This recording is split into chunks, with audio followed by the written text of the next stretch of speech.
one, and we're on. Namaste, everybody. My name is Dani. Thank you so much for joining the Light Side today. Today, we have a very special guest and a very good friend of mine. Her name is Janet Havenga. She's a yogi, a yoga teacher, a coach, and a personal trainer. And I am so excited to bring this conversation to you today. So, Janet, hello. Hello, hello. Thank you for having me. Of course, of course. This is such an honor and pleasure, and I'm really excited to learn a little bit more about you and your yoga journey. So, I have been doing online classes with Janet a couple times because of the coronavirus and everybody's yoga studio shut down. So, I've been doing them live with her, and we had been friends for a little while, and then I saw her practice and teach, and I was like, "OMG, you're like amazing!"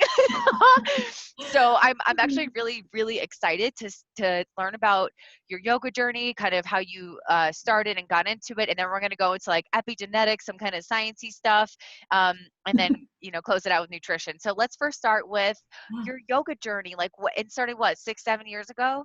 Yeah, it was about 6 or 7 years ago. You're right. I think it was 2013, 2014. So I was a runner, and I really didn't like stretching. So I'd go to my gym and I would join a yoga class because I figured then, at least you kind of get the best of both worlds. But it was fine. It wasn't anything that I really saw myself going forward with.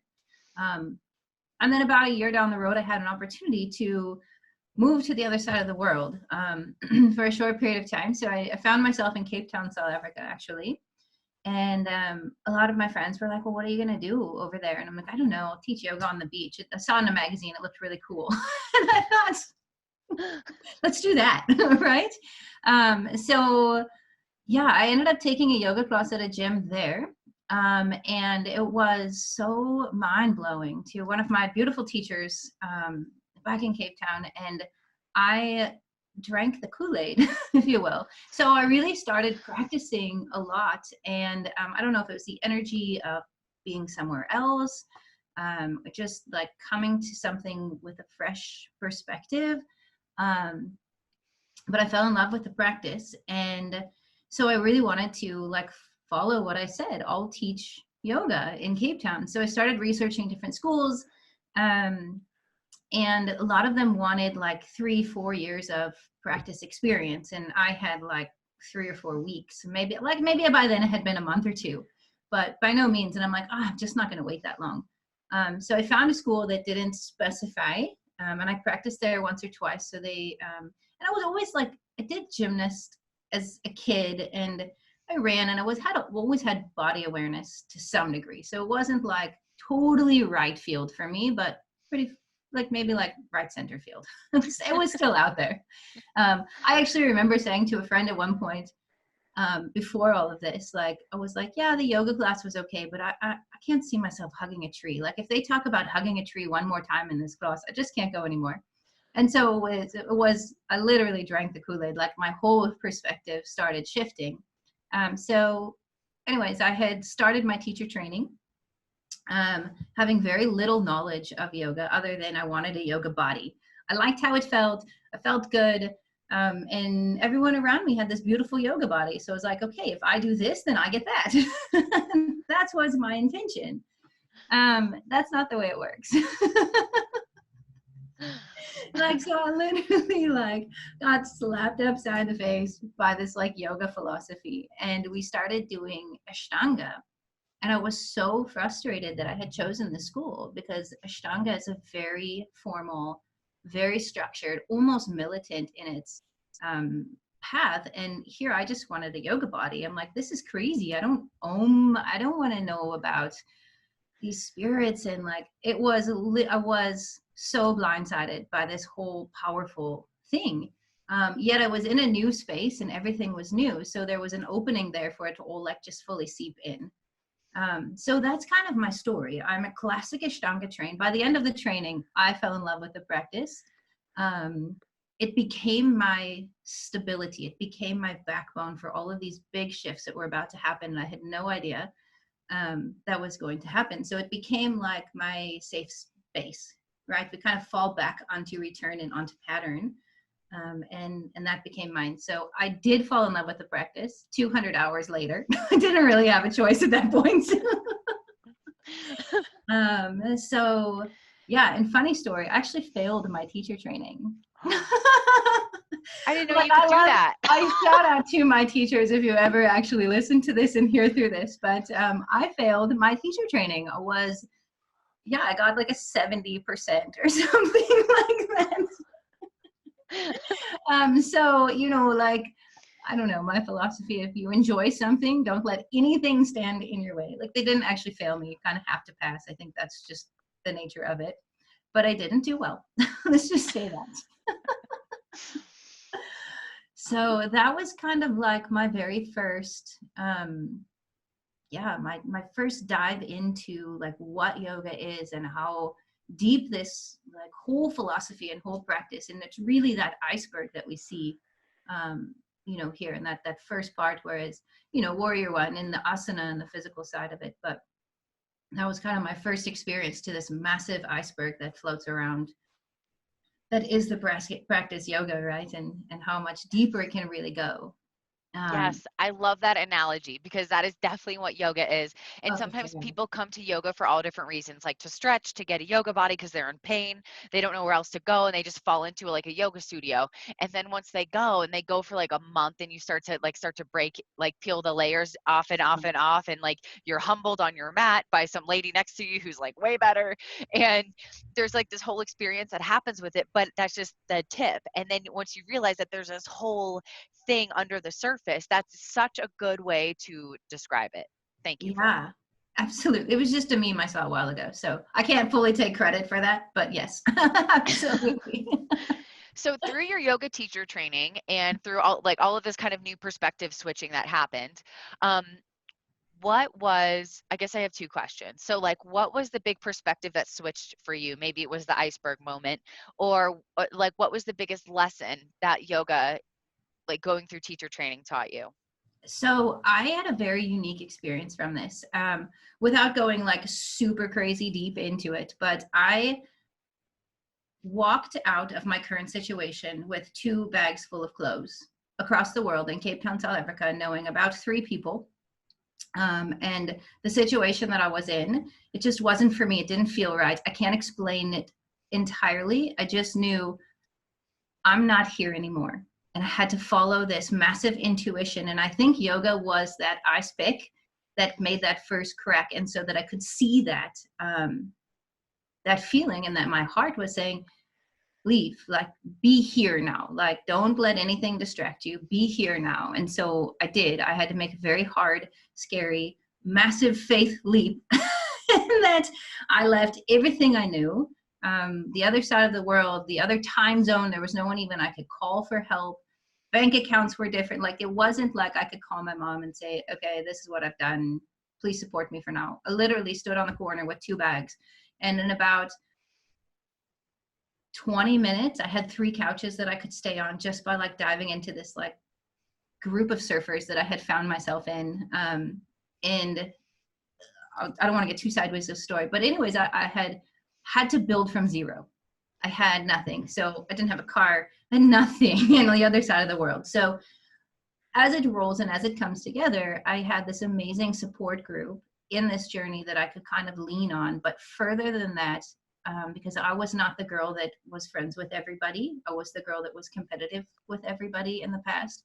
And I feel like that yoga brought me that non-competition, non-compete, unconditional. And they showed it, like, I was starting to learn it, but they showed it and they shined the light through it, to where it's like, wow, these people don't even know me. I'm from America. They're opening their home with their children in it so that I could sleep on their couch for a little while and figure things out, because I chose to walk away from my situation. And that was really powerful from me. And I don't think without yoga, I would have recognized that. Or been open to accept it. We like to think that we can handle it all and do it all and we don't need help. And that yoga really opened that up to me, as far as help is great. And in fact, on top of that, you can go farther with support and with help. So I think that was probably my biggest yoga lesson, was support and community, and how much farther we can grow as a community, and not yeah, it's great. You've got moments and proud of what you can accomplish on your own in that, but there always will come a time that if someone just says, hey, I got you, you can soar, and that's, anyway. So I think that's a long roundabout story, but I'm pretty sure like that would be my biggest yoga lesson, is just opening up that sense of community. That's so big. That's huge. And that's what I found here moving to Colorado, because I moved here a little over like maybe like a year and a half ago now. And we didn't have money to go to a gym. So didn't have a gym, whatever. And I was kind of like recovering from whatever bodybuilding stuff. So I went to a yoga studio and I found my friends, like I found community and everybody was so welcoming. And something that I love about yoga is exactly what you said, is like, it's not a competition. And I'm so used to being on stage and competing, and even being in like the gym, and it's like somebody walks in and they're also muscly and you're like, well, and it's just like but with Right? but with yoga, like, you're humbled really quickly. And if you look at the girl who's like really good and much better than you, you almost have like a sense of humbleness and a sense of like appreciation for their practice. And I think that it just kind of switches your perspective, and like nobody's judging you. Like, you're your own judge right now. Even the teacher, like, they're a guide, but you don't always have to follow exactly what the teacher's saying. Like, you could go Yeah. into child's pose, and so nobody's like judging you, or um, it's not an ego contest, which is what I loved about it. Yeah, and it's such an individual practice, and in that you're not there to prove something to somebody else. And what's even more amazing for me, at least, is if you can shift out of that proving and into the learning aspect. You start to feel people carry you. So when you get tired, even though the person next to you is like powering through their class, you feel their energy coming through, and you're like, I can do this. Right? You're not looking over there saying, I wish I could do this. You're looking over there saying, yes, I can do this. Thank you for giving me that extra piece. And that's the community that comes together. And then it's so easy to walk into a yoga studio, especially these big, busy ones, and see, pants and sports bras Yeah. and you mirrors, right? Most of the studios that I practiced in Cape Town didn't even have mirrors. And that was really awesome, because there's no way you can't see the rest of the class when you look in that mirror, because how often are we really looking at ourselves? And if we are, what are the thoughts that we're having? Right. Yes. So yeah, anyways, that sense of community in a whole different light, non-judgmental, and not only non-judgmental of other people, but knowing non-judgmental of self as well, and being where you are. So And that's sometimes the hardest. It's the hardest to not judge yourself. It's like you can kind of break away from not judging other people and finding compassion for them. But I find, like, even with my clients, we're our hardest critic all the time. So like the judgment that we pass on ourselves is sometimes the most detrimental, because we're such a hard critic and we can be so mean to ourselves. yeah. But I feel like yoga lets you celebrate a good warrior too. Like, all right, my hands are over my ankles, and it's like you celebrate a silly little alignment thing, and you begin to celebrate like the little things versus like tearing yourself down for like not lifting enough weight or not winning the show or not doing all of the other things that we're so used to. Yeah, and I really find for me, like, it's kind of a parallel. The more that you let go of looking at somebody else, the easier it is to let go, because you have no comparison, right? So if you're looking at somebody else wanting to be in a similar spot, like, let's say Warrior 2, for example, and their knees perfectly aligned over their foot, and you're looking at that. But if you're looking at the feeling of it, and if you're really paying attention to the feeling of the pose rather than the physical pose, then that level of judgment for self is gone, because you have nothing to compare to or judge against. Does that make sense? You can't Yes. know what they're feeling, Mhm. right? So if you Mhm. tap into the feeling versus the physical, then you can't, there's no way to compare to anything. Like, how do I know? The other day I practiced and I was like, gosh, I can't even do chaturanga today, but that is what it is, right? Like, it's just not happening for me. So it's just that feeling of being present in every single time, and knowing this one's going to be different than the next one, and the next one's going to be different than this one. So Yes. yeah. I love how you said get into the feeling versus like the form.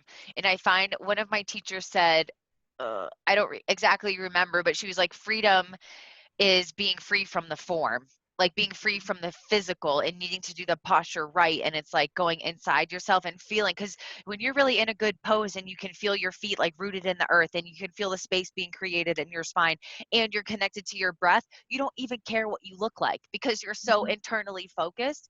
Yeah. And a lot of people don't know that yoga, only one limb is physical. Yeah. All the other eight, all the other seven are either like internal, like how you treat yourself, it's breath work, it's samadhi. So you go through this whole thing and only one limb is this physical thing that we see on Instagram so much, right? It's right, it's like these perfect bodies in these perfect poses, perfectly Mhm. aligned, awesome yoga clothes, like wherever they get those from. And Right. but it creates this community, this idea that yoga is just a physical, it's just the asana, and it's so much more than that.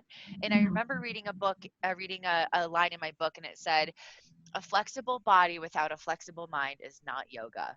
And Yeah. I was like, oh, it hit me in my heart. I Yeah. love that. Yeah, it's so there was I would have to look up, maybe we'll do that and send you the link so if anyone wants to know, but there was a type of yoga that came out that was like that, and the idea is if you remove the mind from the body, the mind is what keeps your body from moving. And the theory is, or what's said is that if you were under anesthetic, your body can do the splits regardless of what you can do. Your body will not like it won't be harmed, it can physically do the splits, because your mind isn't there to engage those like warning, you've stretched too far, and the warning is what, anyways, that's more of the science stuff, but basically it's the same idea as you take your mind out of your body, and your body is capable of so much more than we know, and what we can then we can tap into really. But yeah, so it's really really super cool fun stuff. I love um, the whole aspect of it. We might be going sideways here a little bit. That's okay. Wherever it goes, it flows. You know what I'm saying? um, what? Okay, so this might be a weird question, but my friend Alona and I were talking the other day about teaching, and how when you go through yoga teacher training, you sort of reach a new level of maybe consciousness or understanding or perspective.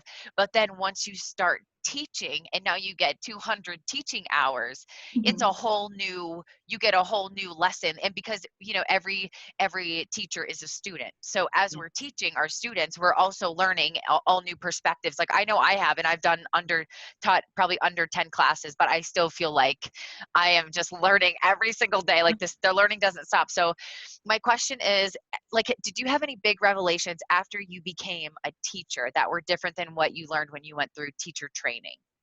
Um, Not that like really pop out. I feel like I mean, so one of my teachers was constantly like, teaching yoga is not about you, it's not about your practice. So like it was almost like drilled in, and I fully 100% agree, and I see what she meant over time. At the time I was like, of course it's not about my practice, but kind of as that grows, I see that, you know, what I do on my mat is not something that I really share. It's getting that way now with what we're doing and the way things are changing, but and it's not about me. And I think the biggest thing, there's actually so many answers to this, but I think the biggest thing for me is just that knowing that you can't control the experience that somebody's having. You can guide them through a physical movement, and you can take their mind and, you know, the way, the stuff that you say, the cues that you have, and you can bring their mind into their body to some degree, but you can't control their experience, um, because most people come to the mat with other experiences, right? And you have no idea what those experiences were, whether they had a beautiful drive in, it was like an awe of the flowers that passing by, or they were sitting in traffic and like they're intense. And so for me as a teacher, it's nothing that 200 hours of teacher training can prepare you for, is how to handle people's gaze, first of all, when they're staring at you waiting for the next cue, but they're really in their own brain, but you're like, what? I didn't do it. And, you know, just kind of picking out the people that are going to be listening to you, and the people that are going to be doing their own crazy thing because their mind is in the grocery store or whatever went on in their life or whatever they have to do after. So I think that was the hardest part, is just knowing that the gift that, or the teachings that I'm doing, doesn't have to be received in a certain way, but rather just send a big old blanket, and whatever's received is received, and whatever's not is not important to that person at that time. And I think that was like the biggest shift. That answer, like, Yeah, that's beautiful. And right there, that's non-attachment, right? So that's like, what is it, a parigraha? So it's like, no, non-attachment, and being, delivering the message without being attached on who's getting it, what it lands with or for, what it does for other people. It's just speaking from your heart yeah. and letting it land.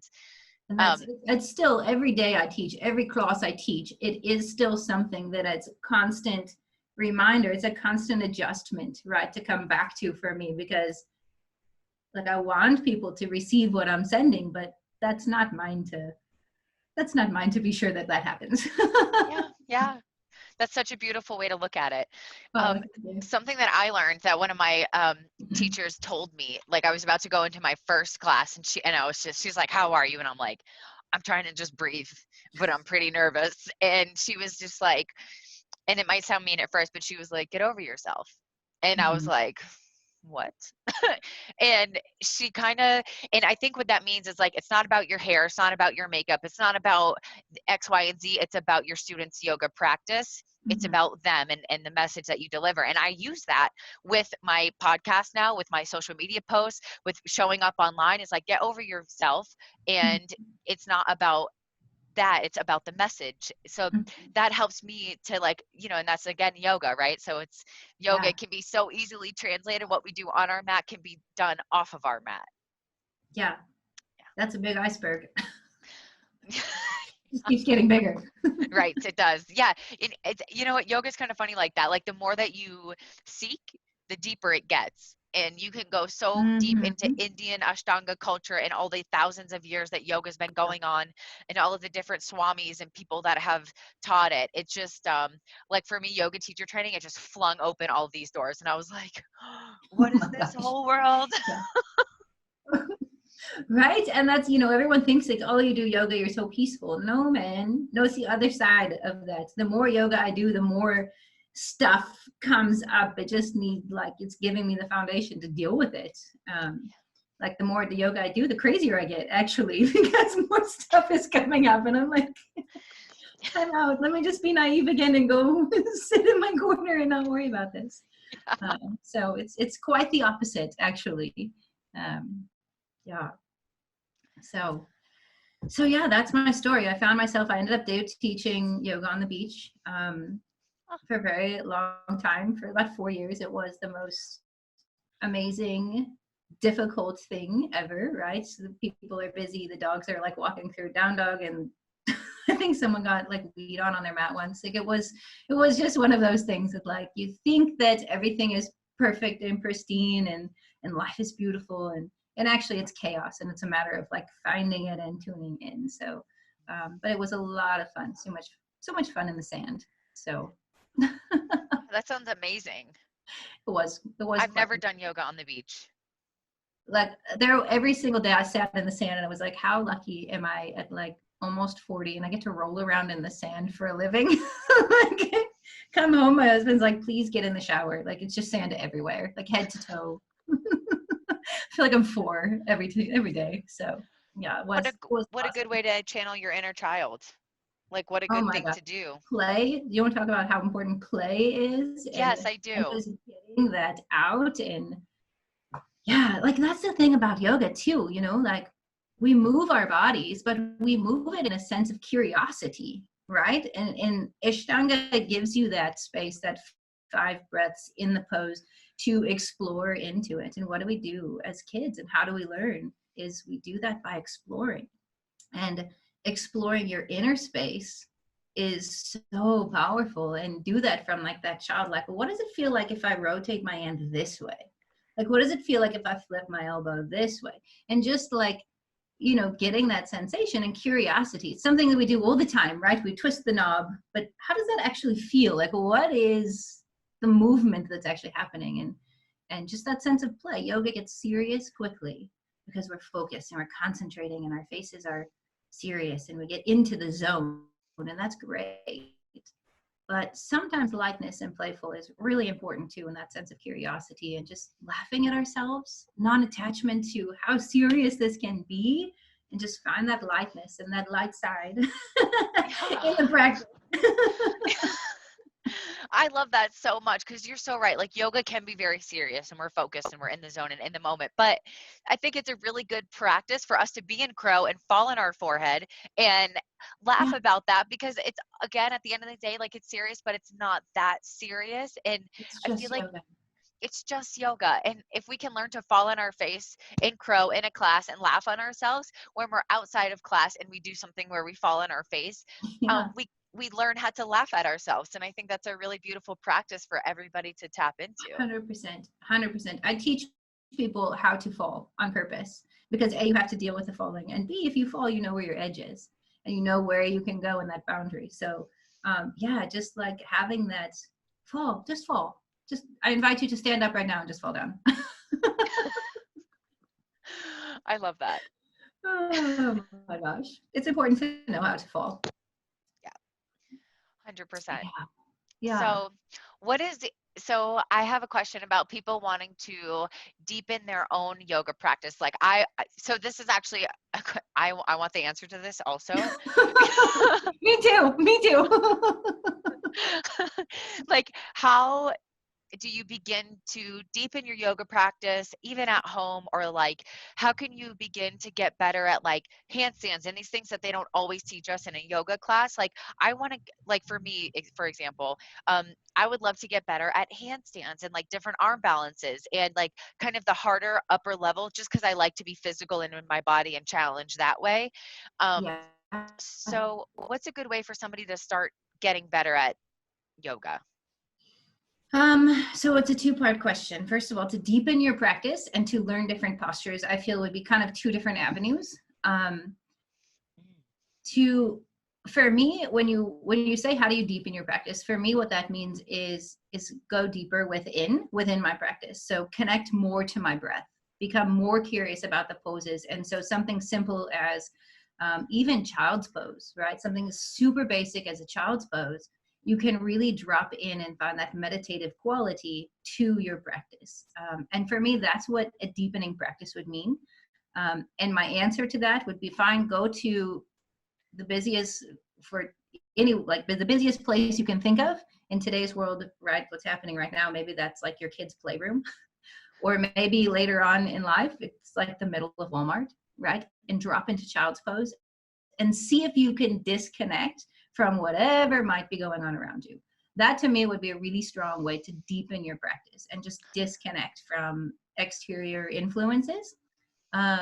But what you were talking about as far as like different arm balances and playfulness, because handstands and arm balances do have very strong influences in your practice, right? And to become stronger in your practice and stronger in your body also allows you to meditate better and more centered, and really just that self-awareness too. So gosh, there's a few ways. So just to kind of plug myself for a minute, I've started to post some playfulness on YouTube and like how-tos to get into different poses and that sort of thing. But honestly, the biggest thing would be to go onto YouTube, especially right now, find teachers that resonate with you. Sometimes just the voice might be different or the space, and that's okay. Like we're here for somebody, but we're not here for everybody. Like I feel like that's really a big thing. So not all teachers will resonate together, and just find somebody that you look up to, somebody that you admire, and you truly see the beauty in their practice, and just see what they have to offer, and just play, like really get into it. Honestly, that would be my best thing, is play as much. And maybe now is a great time, pick a posture that you've really been working towards. And maybe even reach out to that person. Again, reach out to me and pick a pose and say, how do I get into this? I would love that. I would love to teach playfulness. So yeah, I guess find somebody on YouTube or some social networking, and see if they have space to teach you or practice and continuously get into it. Foundation, chaturanga arms, perfect your foundation. That would be my number one, right? So move through your sun A's, move through your sun B's. Perfect your foundation, because from then on, everything else builds. That was a lot shorter answer. No, I love that. And that hits home for me in a couple different ways. And also consistency. So with myself, I was like, like Kino Yoga. I think we talked about her before, Queen. But I was like Yeah. trying to practice, handstands and things like that, but I wasn't consistent with it. I tried it like for 2 days and I was like, oh, whatever. And then I just let it go. But it's like doing handstands for 10 minutes every day and like actually practicing, not just doing it once and saying, oh, I can't do it, and just throwing up your hands and going. Yeah. It's in the practice and coming back to your mat to like fall on your face and get up again. And I heard her say one time that handstands have very little to do with handstands. It's the process in the building of doing the handstand is where you learn the most. Your handstand is just the reward, but it's all of the different balancing, and it's all of the different lessons that you learn while you are learning the handstand is where the meat and potatoes is. Yeah, absolutely. That's that old journey, that old saying, yoga, like it's been around for a while. I don't know, at least in my world, but yoga is not about touching your toes. It's about what you learn on the way down. And I think the first time I saw that, I was like, what do you mean? It's like right there. Like, how much can I learn? But it's the journey, right? It's the journey in which we learn all of this. And that's absolutely right. And the more you come to it, the more your journey changes. And that same journey is different on different occasions. So, that's the way that I teach. I like to move slower a little bit and really understand, like stepping that right foot forward, like what is the knee doing? What's the motion that's going on? But above and all that, like, what are you thinking about? Are you thinking about your groceries? Are you thinking about your events? Or are you really feeling the body move within? And that for me is how I love to kind of dive deeper. But yeah, consistency, 100%. Yeah. Wow, I love what you just said. It's not about touching your toes, it's what you learn on the way down. Profound. That's what I mean about yoga. Like like it's like one sentence and you're like, "Oh shit. Like I need to just redo my whole practice now." That's Yeah. great. Well, none of them are my original thoughts. They're just stuff I've seen around that I love to like share. So yeah, absolutely. That was beautiful. So okay, segueing into, I guess, like how yoga changes our mind. So we talked a little bit about epigenetics before. Do you think that like epigenetics, do you think yoga has an ability to turn on and off our genes, or meditation has a chance to turn on and off our genes? I absolutely believe it. I have no scientific proof other than my own personal journey, and others, the stories of others. So if you roll back the time into yoga, yoga was originally designed for teenage boys to sit and meditate. So it was the asana, at least the physical part of it, right? So to burn off that excess energy, and realign their bodies as well. So that has a lot to do with like alignment and our genetics, but so that they could sit and meditate. But as the journey continues, it's split two ways, because one of the lineage has, his name is BKS Iyengar, but he had a lot of physical ailments, and he was able to use different props and different ways of yoga to help him in his journey and actually overcome a few of those physical ailments. So I absolutely believe that the asana and the physical part, especially of an Ashtanga-based, very methodically based practice, and super intelligently designed as far as one pose will lead you to the next, right? You're not ready for that second pose until you master the first one.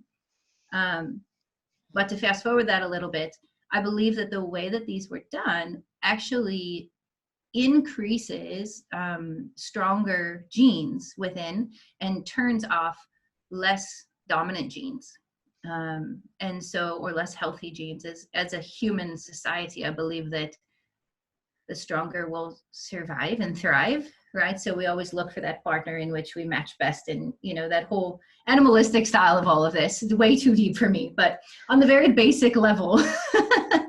And so the more that we practice and move, I absolutely believe like twisting your body, or, you know, opening up into hips and shoulders and these sort of things, and all of the pathways through our body, in which the blood runs and the tissue and the fascia and all of our DNA actually lives. I think maybe that's wrong, but I fully believe that it definitely changed our mindset. And if we can change our mindset, then we have the power to change those epigenetics. So maybe that's more along the way of the pathway. But for me, I've gone through a lot of physical changes through my practice of yoga. There's other things aside to it, but I do believe that yoga was the gateway into all that other stuff.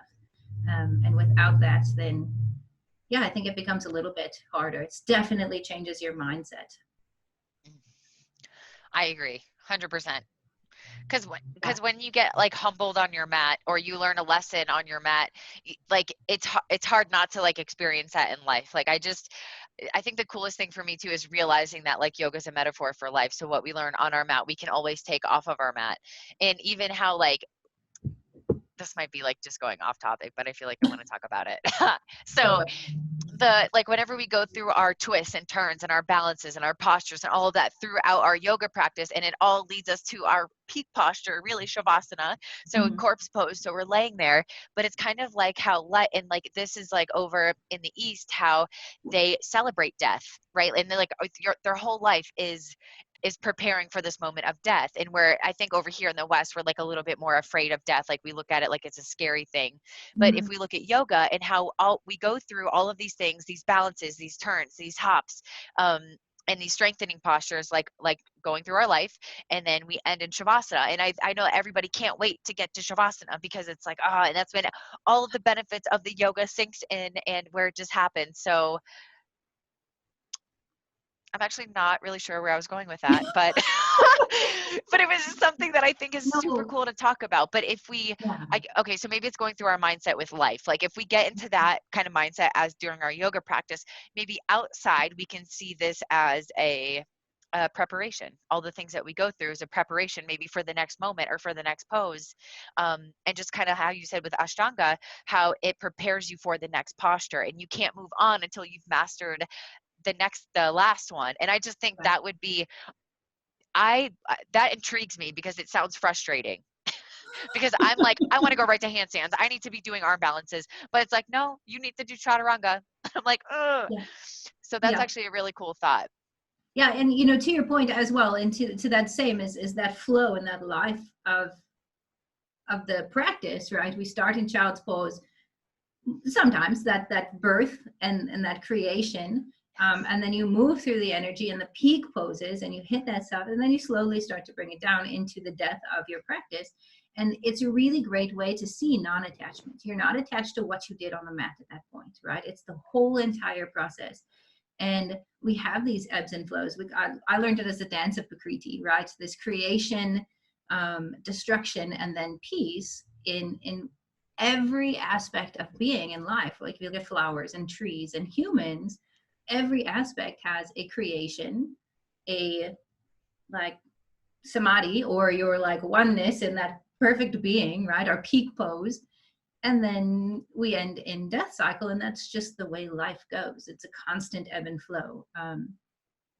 Also not sure where I was going with that, but well, it's even like the breath, like our breath, like the inhale and exhale. Like, so every moment there's actually a creation and a death of our own breath. And I think if we kind of like maybe start to tap into stuff like that, maybe death won't be such a scary thing, or such a thing that's like, yeah. And that's thank you for reminding me, because I was going with that non-attachment side of it, right? Because at the end of the day, as human, like we create our own sorrows, we create our own misery by being attached to one thing or another, right? And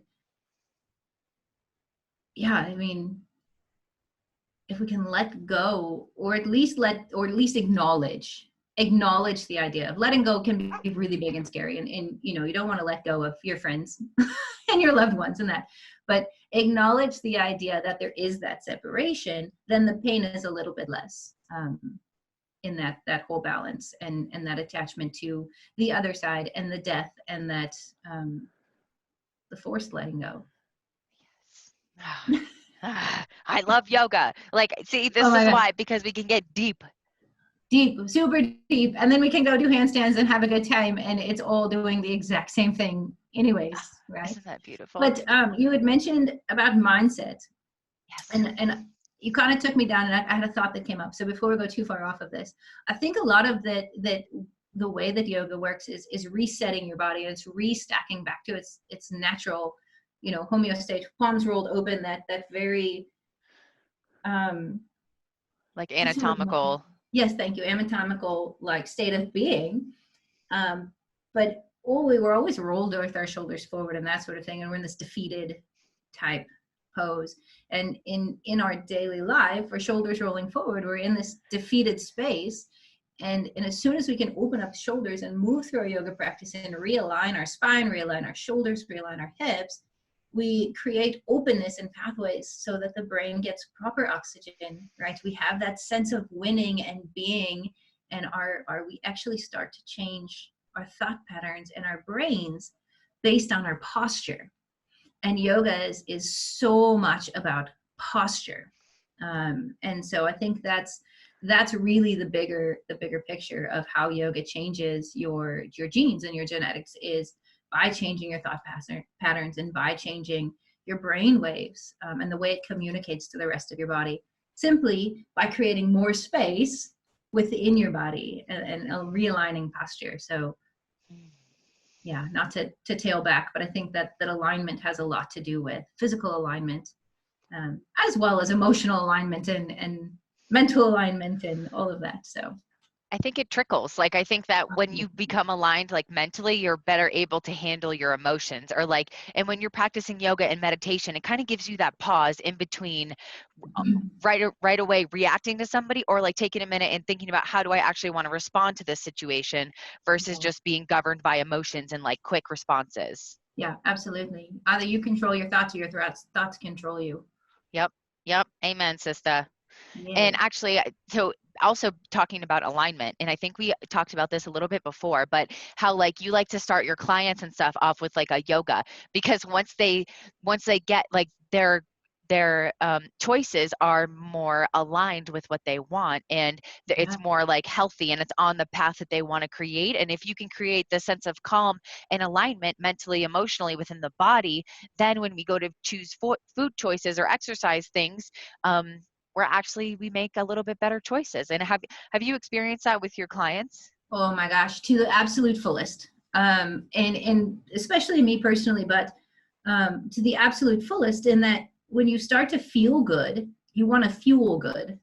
You know what I mean? Like if you're feeling good, you don't want to go like down some greasy taco. So chances are like, and maybe some of us do, I like a glass of wine every so often after my practice. So not that there's a bad thing to it, but if you're continuously practicing it over time, and you want to get deeper in your poses and you want to advance in this practice, because it is slightly addicting. Like it should have a warning label. We should probably put that at the very beginning of this, like a warning, yeah. Yoga is addicting. Yes. It's a good habit to be, we can get attached to it. So it's a whole nother back to that. But when you feel good in your body, is what yoga does, is it makes you feel good. You want to keep that feeling. You become attached to it. And so you start to choose different things that are more aligned with keeping that feeling versus, other things that might serve a different purpose at a different time, but in a general holistic sense. So yeah, absolutely. I find it's easier to make healthier choices if you have a regular yoga practice, or if you're starting to incorporate a yoga practice and movement, and meditation as well. And the other thing to it is the knowledge, and I found this a little bit later in my yoga game, but food takes energy, right? And in my old life, many years ago, I would eat a lot of food and crap and junk, and then I would want to take a nap because I was drained, and it just made me feel better. But just awakening that knowledge that when you eat food, your body uses energy to, it actually blocks your energy movement. So in a yogic, very traditional yogic sense, fasting is seen as controlling your energy and having more energy for within, because you don't have the food blocking your energy. So that's kind of the side piece of it. I don't typically tell people that, because or at least like that's not what I lead with. because that's like, wait, you're telling me I can't eat again, which is absolutely not what I'm saying. But just that knowledge that food is an energy blocking, right? So if you want to move into your practice or you want to dive, you're supposed to practice yoga on an empty stomach. As you twist and move your organs, just having the food gone. Yeah. So yeah, I definitely think that one leads right into the other and it makes it easier. Yeah, it 100% does. And I actually prefer practicing yoga on an empty stomach. I'm not really sure what it is, but I don't, well, and it's the twisting and the burping and whatever else is happening when you're practicing. It's So, so normal. okay, so to that point about food being an energy block, I think that's really cool. And I think it's really cool when people talk about they do like 5-day fast or 7-day fast, and it becomes a very spiritual experience, probably Mhm. because that's all they could, like, they grab onto because they can't have food. But Yeah. I've heard that people do that to get closer to God or to whatever. They will fast and go on like a water fast. And isn't there, I don't know that much about what's going on in India, but isn't there like a 30-day? Yeah, it's called, I also am not like by any means super tuned up on it. Um, Ramanad, I believe is what it is, Ramanad. And Okay. it's in June. That's about the end of I know of it. I know that there's certain hours that certain things are allowed, but basically everything else shuts down. But yeah, that would be cool to like look into more if that's why. But yeah, super amazing. Like the stuff that we can do, that again, that brain body connection and the power that the mind has. Um, and even breathing, you know what I mean? Like controlling your breath. I Yes. remember the first time we learned about breath work, and my thing, I was thinking, you're just hyperventilating yourself. You're just either rushing oxygen to your brain or depleting it from it. But these are ways that we can shift into different realms, if you will, without going too deep into it, but different ways of being, and thinking and thought process, and just control. I guess at the end of the day, I'm just a big control freak. I want to control my breath. I want to control my body. I want to control my thoughts. I don't want them to control me. I want to be in control. So yeah. Yeah, I think we should all have a little bit more control over our mind, body, and spirit, because a lot of us act unconsciously. Like we let the ego or whatever it is, the dark side in us, act unconsciously, and we make decisions and we do behaviors from that space, and we're unconsciously doing it, like getting mad when you're driving and you're in traffic, right? You unconsciously just like spout off on somebody who can't fucking hear you, by the way. And right, but it's like an unconscious, like just a knee-jerk reaction. But if you Yeah. really were like conscious and in control about it, they can't hear you. All you're doing is raising your own blood pressure and all your nervous system. And for somebody who can't even hear you, who's probably in a bigger rush than you are, just let them go. But it's like, Mhm. I love what you said about being a control freak and controlling your breath, because when we control our breath, we actually control our sympathetic and parasympathetic nervous systems. I actually just did a really cool talk with my friend Liana about breath work and how Yeah. sometimes before people lift, they'll take big deep breaths. Like, you know how lifters will do the smelling salts? Hmm. They'll actually take big deep breath and essentially hyperventilate, excite their nervous system, and then lift, and it's scientifically proven to increase their power output. And then as soon as 100%. you're, isn't that freaking way cool? And then It's after you're so done cool. with your lift, calm down your nervous system and start to take, deep breaths and have your exhale be a little bit longer than your inhale, and you automatically start to calm down. And I just think that's such a cool way to control our bodies. And sometimes we can't Mhm. always do it with our thinking mind, because our thinking mind is so monkey mind, that we can't calm our nervous system down. So it's coming into the breath and out of the mind to calm down your actual physical body. And that just like freaks me out.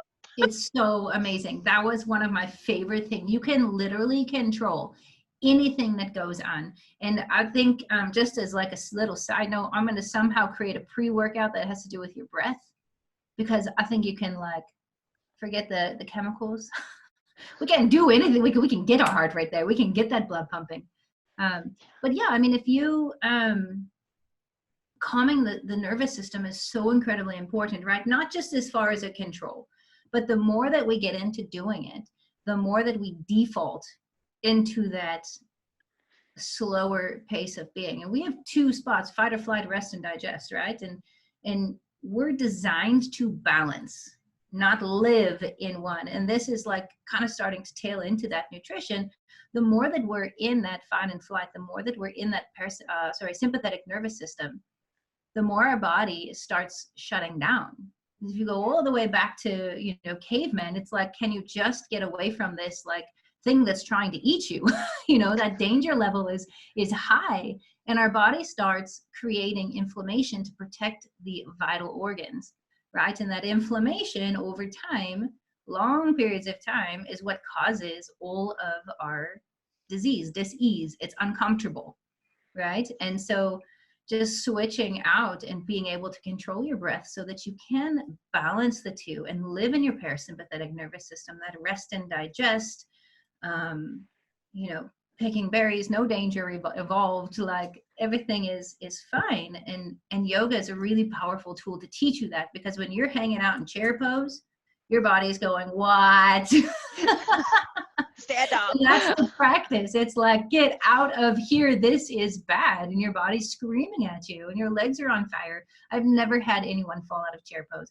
I've taught classes for years, lots and lots of them, and never once has anyone's legs actually given out on them, right? They'll always stand up first, which tells me they could have gone longer, because if you have that little extra ounce of energy to stand, you could have stayed seated, right? But my point is that the more that we can practice that breath and that control, and the more that, you know, whether it's on your mat, whether it's in meditation, whether it's a physical practice, it doesn't matter how you practice it, the more default it becomes. And so that when you find yourself in a sense that is not needed, whether it's emails from work, whether it's kids screaming, whether it's sitting in traffic, whether it's just standing in Target and you're hungry and you just want to like go, or whatever situation that's starting to dial up that inflammation state of being, we can control that and bring it back down. And I think that's powerful. It's very powerful, because so many things in our daily life put us into a fight or flight. Like, we look at our bank account, fight or flight. We go to the grocery store, fight or flight. We're driving, fight or flight. And even just working out, like lifting weights, fight or flight. So I think, Watching a movie, yes, you I watch a have gotten, zombie movie, your hands, your palms sweat, your body has no idea that it is not going to be eaten by a zombie. And now we live in this crazy like apocalypse state, right, where we have like, we're all bound to our homes, and it's even more, you are sitting at home watching Netflix, but your body is going, am I going to wake up tomorrow? Am I going to get sick? Is it in? And you are not in a fight, or you're not in your parasympathetic, you are not in your rest and digest, even if you're doing nothing. So it's not always that physical action. Sorry, I didn't mean to catch you off there, but the movies is the biggest thing. People are like, no, but I sit at home and I eat popcorn. And this is what I tell my coaching clients for, you know, the gym. It's like, your body needs to work out, yes, but your inner body, your heart, your lungs, your respiratory system has no idea that you are not being chased by a giant Tyrannosaurus Rex right now. Like, it doesn't get it. You know, so I think that's that consciousness that yoga brings, and that's that connection that yoga brings, is that awareness on how to and when to switch back and forth. yes, because they're both necessary. Like, I don't want to talk and say that like fight or flight isn't necessary, because it 100% is. But Absolutely. I feel like a real hard practice, or like the practice, would be to be able to calm your nervous system when you're in a fight or flight situation, kind of like sitting in chair and you like want to fight and you want to get out of this, but then it's like calming your nervous system, and then it's amazing how much longer you can stay in something that's uncomfortable when you have control over your nervous system and your body and your mind. It's insane. Yeah. And you know who's really good at this is first responders.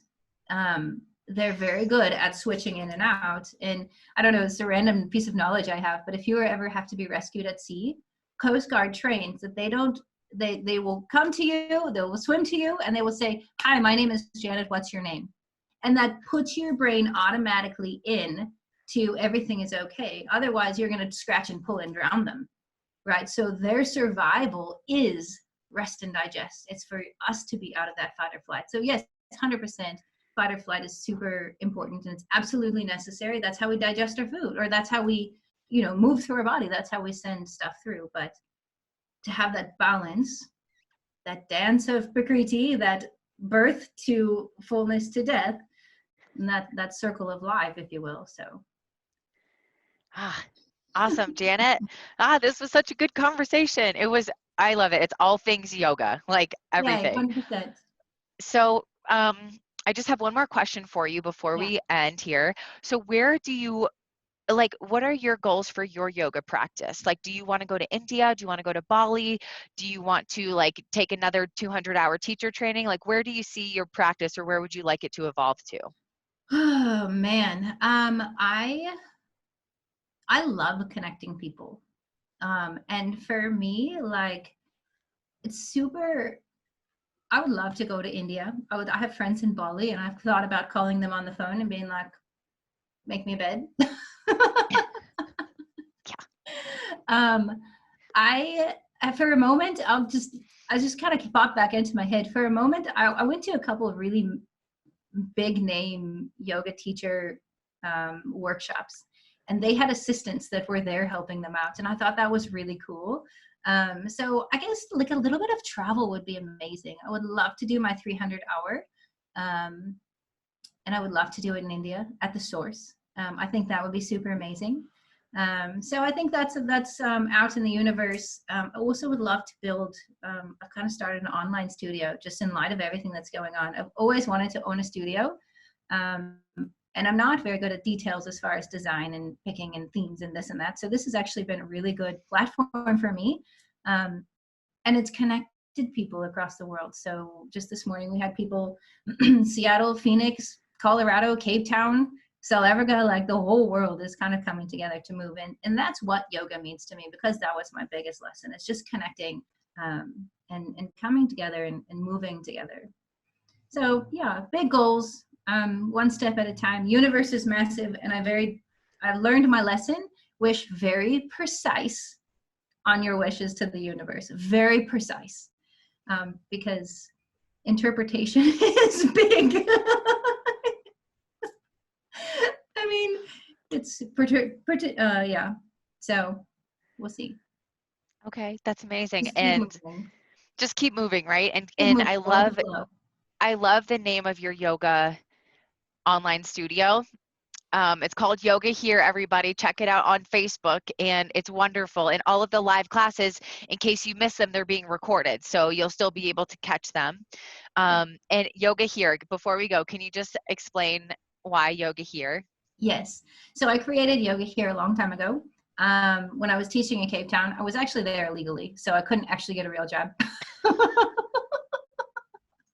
I loved it so much I couldn't leave. So my only source of income was to teach yoga. That's all I had. And so I didn't have like a home space, a home base. I couldn't go work for a gym. I couldn't get on like payroll anywhere. So I created this brand, Yoga Here, which basically my motto was, the home is where my mat is. And so whether we were on the beach, where we were in a Pilates studio, someone's backyard, wherever we could find space. At one point I was in like a card gaming place above a 7-Eleven, which I ended up marrying the guy that owned the 7-Eleven, so that's a whole other story. But so we were practicing in like just the strangest places you could possibly think of, but it wasn't that attachment of having this beautiful studio and the thing. So I wanted yoga here because yoga is really about where you are now, right? It's yoga, it's over here and it's over there and it's over here, and wherever you are, there's yoga here for you. So that's kind of where it started, and it just seems to be so appropriate right now, and especially on this online platform, because really yoga is everywhere, and it's not about having the best studio or the most beautiful floors or whatever these things that we get, and we want to give that gift, but I think at the end of the day it's about yoga being here in your heart and sharing it from there.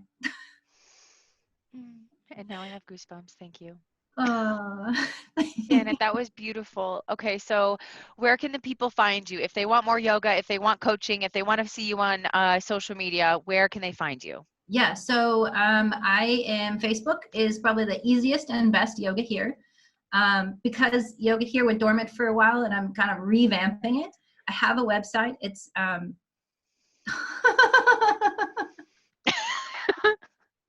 it's Havenga Health. So havengahealth.com. Yoga Here will tag to it soon. It's just not up right this moment, but there is a at the tab at the top under the menus, there's a Yoga Here, and you can find all the details about the classes and how to join through Zoom and what sort of thing there. And then also that has all the other stuff about coaching and nutrition and you know, how to find your alignment and really understand your intuition and follow your heart and have faith. We can walk out of your situation with 2 bags if you need to, and know that everything's going to be okay. That's amazing. Oh, Yeah. cool. What's your YouTube again? Is it the same? Oh, YouTube is just my name, Janet Havenga. Okay. So it might be Havenga Health. I do a lot of stuff goes up. I think if you find Janet Havenga, the rest should start to follow under it. Okay, and what we can do is just link in the description of the YouTube video. That way everybody can just find you nice and easy. And yoga classes, let's practice together, you guys. Janet's an amazing teacher, and I'm so glad I found her in her classes. And yeah, this has just been an amazing little friendship that we've built through Instagram, and now I just can't get enough of her, and I want to be her neighbor in Arizona. So yay! Oh, that'll be awesome. My neighbors just moved, so it's great. Perfect. Oh, cool, my dear. Well, thank you so much for gracing us with your beautiful yoga presence. And this was an amazing conversation. And thank you so much. And namaste.